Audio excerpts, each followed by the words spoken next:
O objetivo desse vídeo é mostrar como que a gente pode utilizar bibliotecas já existentes ali no CAD, né, como é muito comum, principalmente quando aquele profissional, aquela empresa está fazendo ali a migração, a troca ali de uma ferramenta por outra, né, deixando de utilizar o CAD e passando a utilizar o Revit. Um dos maiores problemas, se não for o maior deles, é a falta de biblioteca. E quando essa biblioteca, que já vem ali tendo várias fontes aí, vários sites que podem baixar, quando essa biblioteca, ela não, mesmo utilizando bibliotecas boas ali, até de fabricantes, mas quando a gente monta a planta baixa ali e vai imprimir, essa biblioteca ela não tem muito a característica ali, não tem muito a apresentação gráfica do escritório. Então, a técnica que eu vou mostrar aqui é uma técnica que a gente pode utilizar os blocos do CAD, né, que o escritório já está acostumado a usar, e levar esses blocos para dentro do Revit da forma correta. Esse vídeo ele vai estar dividido em duas partes. A primeira parte vai ser agora, que eu estou postando, né, que é esse vídeo que vocês estão assistindo, mas vai ter um outro vídeo no segundo momento aí, não na sequência, que mostra a evolução desse bloco, onde eu vou combinar esse bloco 2D com um bloco 3D, que pode ser um próprio bloco do Revit ou um componente ali do SketchUp, um bloco do SketchUp. Eu estou chamando de bloco para ficar mais fácil o entendimento e até a associação com o elemento do CAD, né? Mas seria uma família de componentes de mobiliário dentro do Revit. Nesse caso a gente está falando de mobiliário, que seria a maior parte ali do que iria compor um layout, e que realmente ele é muito personalizado conforme cada escritório. Então a primeira coisa que eu vou fazer é abrir esse bloco no CAD, né, tirar ele da planta, buscar ele de uma biblioteca ali existente. Vou checar se qual é a escala que ele está, né, então qual medida que eu tenho aqui para ele. Eu consigo verificar que ele está em centímetros, né, eu tenho 60 centímetros aqui. Ele está todo explodido, né, então está todo em linhas ali, está salvo com o nome de sofá, ok? Aí eu vou agora abrir o Revit. Eu vou carregar ele para dentro dessa planta. Só que antes eu vou criar esse componente, essa família de mobiliário sofá, até para ter uma organização disso.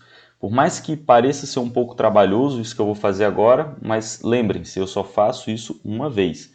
Depois que eu tiver esse sofá de 2 lugares pronto, feito, eu vou poder usar ele em toda a minha biblioteca, em todo o meu projeto, todos os projetos, e vocês vão ver que o resultado é muito bom, porque ele elimina totalmente aquela questão de que eu não tenho uma biblioteca, eu vou ter que ficar ali, o que muitos às vezes fazem, né? Um projeto que no Revit promete ser mais rápido, acaba sendo muito mais demorado quando você, no meio do projeto, começa a buscar elementos na internet, começa a buscar famílias na internet. Então a parte de mobiliário, a gente já tem isso resolvido.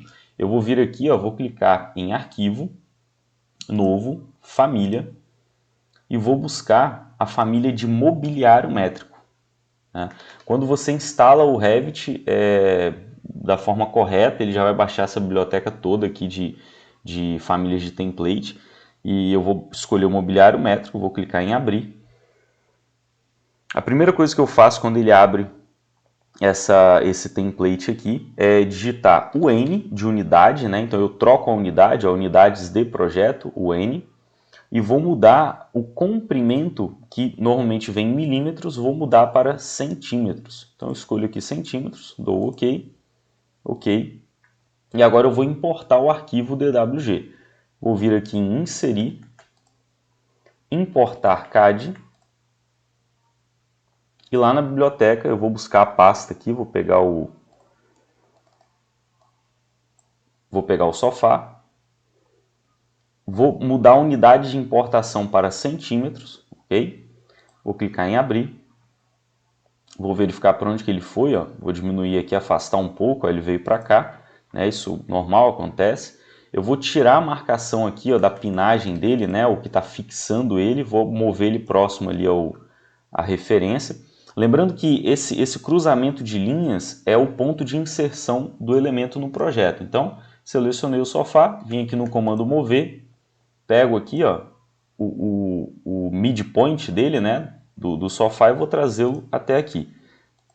Se eu quero, na hora de inserir ele usando uma parede como referência, eu quero que ele esteja um pouco afastado da parede, eu já posso afastar ele por aqui. Eu vou deixar ele encostado, alinhado, E lembrando que os comandos, né, os atalhos ali com barra de espaço, eu posso utilizar isso lá na planta depois para fazer o giro dele mudando a posição dele. Depois que eu fizer isso, se eu levar ele desse jeito, eu vou ter alguns problemas, como por exemplo, eu vou ter ele vazado, né? Eu vou ver o piso por baixo, e um outro problema é que ele pode ficar dentro do piso. Normalmente quando a gente faz a planta ali de tá definindo ali a arquitetura e até já começa a fazer uma distribuição de layout, a gente não tem definido ali o piso, nada disso. Então ele provavelmente vai pegar a laje, né? Se a laje já estiver desenhada ou se ela não tiver como referência.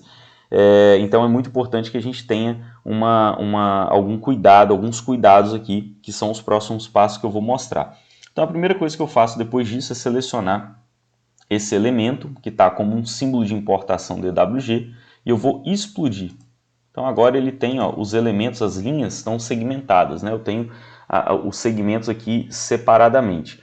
Depois disso eu seleciono, faço uma conversão, então eu vou converter linhas no modelo selecionadas em linhas simbólicas, é muito importante que isso seja feito.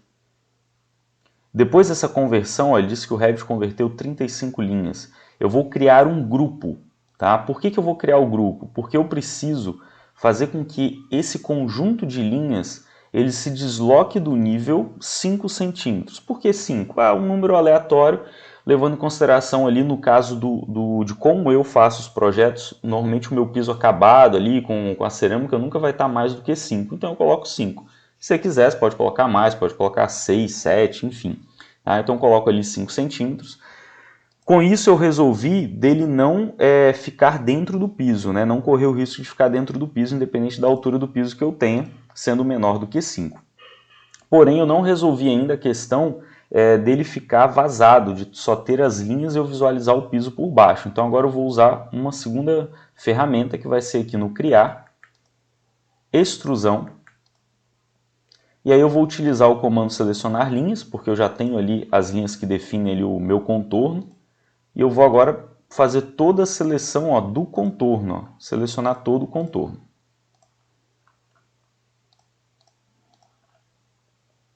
Então, vou selecionar aqui o contorno. Quanto mais detalhado for esse desenho, né, mais trabalhoso vai ser.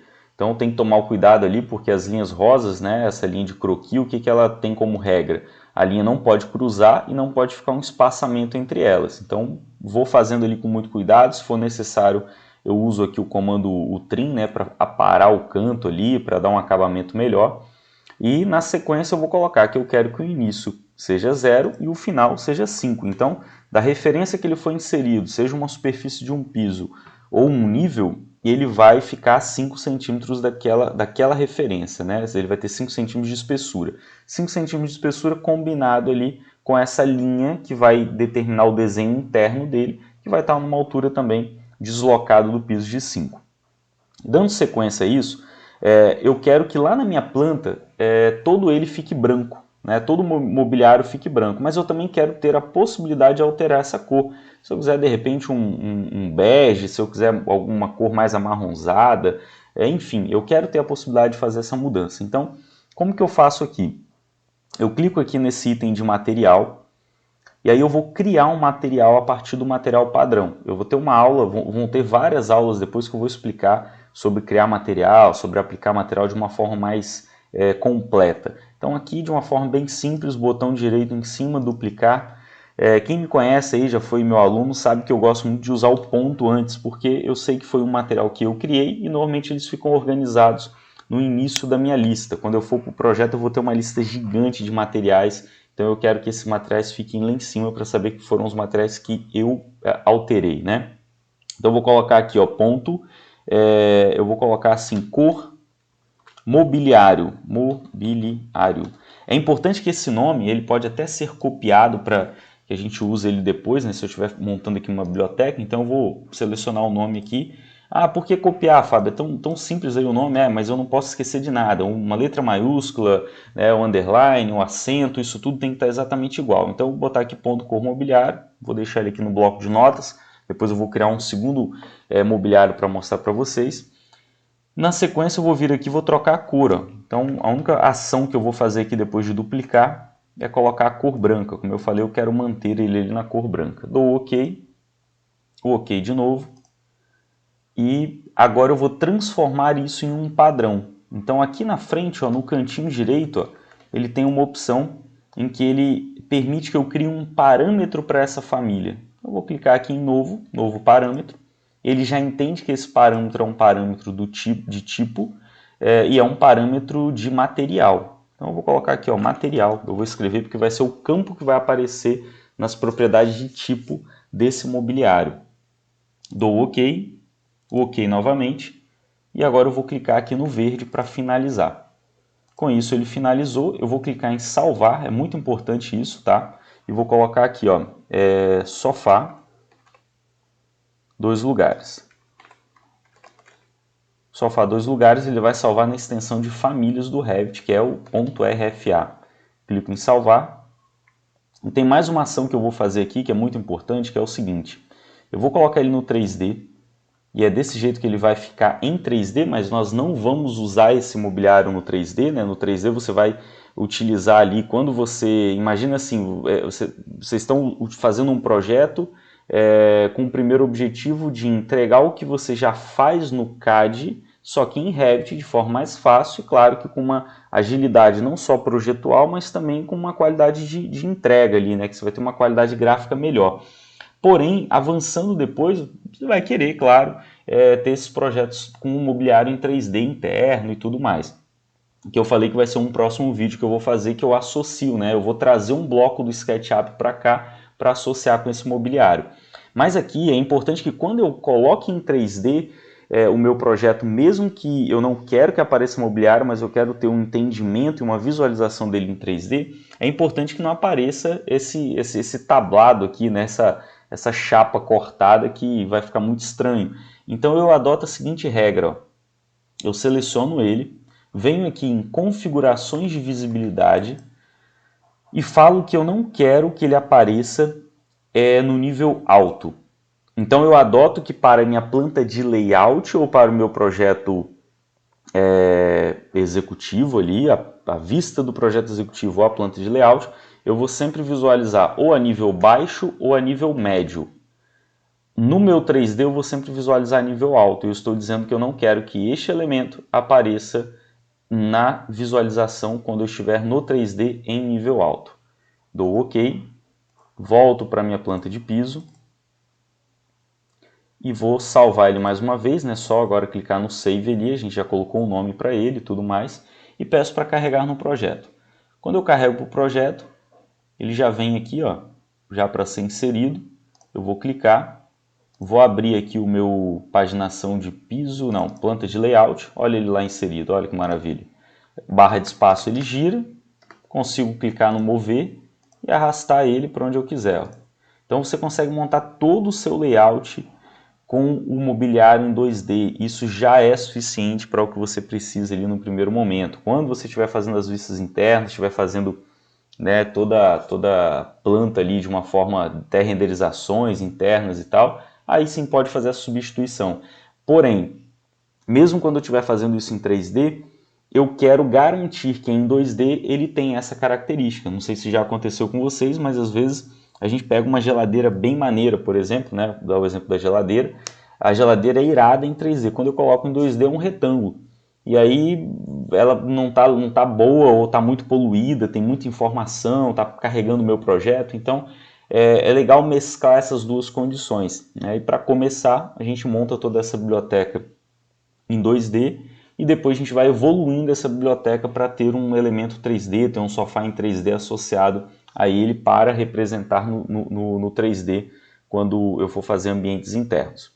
Então, dessa forma, é uma técnica aí que pode ser utilizada para converter os blocos ali. Então, cada projeto que você fizer essa conversão, você já tem ele salvo para os projetos, para os próximos projetos, né? Ou pega ali por dia, faz uma quantidade de blocos, pede ajuda a alguém para fazer uma quantidade de blocos. Eu pretendo compartilhar uma biblioteca que eu tenho, que eu já fiz algumas conversões dessa, mas isso vai estar dentro do site, vou estar informando lá pelo Instagram, né? Não vai estar na descrição desse vídeo.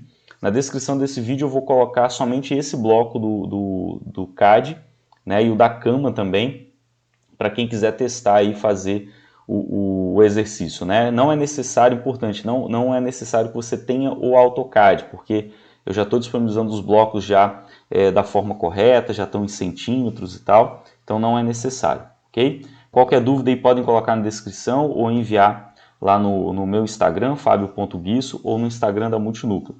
E até um próximo vídeo.